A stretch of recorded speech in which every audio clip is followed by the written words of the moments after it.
আসসালামু আলাইকুম রহমতুল্লাহি বারাকাতুহু। তো আপনাদেরকে একটা জিনিস দেখাই।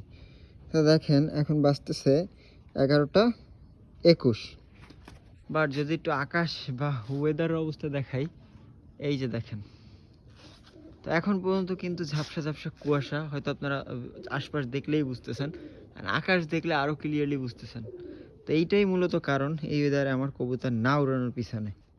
তো মূলত এই যে দেখতেছেন, এই ওয়েদারে যদি কবুতর উড়ানো হয়, কবুতরের নাকে প্রচুর পরিমাণে পানি চলে আসে এবং পানি থেকে কিন্তু আস্তে আস্তে ওইটা ঠান্ডা এমনভাবে লেগে যায় যে কবুতরগুলো রেস্কিউ করাটা অনেকটা টাফ হয়ে যায়। তো যার কারণে আসলে এই ওয়েদারে আমি কবুতর উড়াই না, এবং গত বছর আমি অনেক কবুতর আসলে একে তো এই ওয়েদারের জন্য উড়ায় হারাইছি, তারপরও আসলে রোগ হয়ে ঠান্ডা লেগে অনেক কবুতর মারা গেছে। যার কারণে এই সিজনটাতে আমি আসলে কবুতর উড়াই না। তো এই টাইমে কবুতরগুলোকে রেস্টে রাখবো, দেন হয়তো ফেব্রুয়ারি মাসের মাঝামাঝি টাইম দিকগুলোতে আবার স্টার্ট করব কবুতর উড়ানো। তো সবাই ভালো থাকবেন, সুস্থ থাকবেন।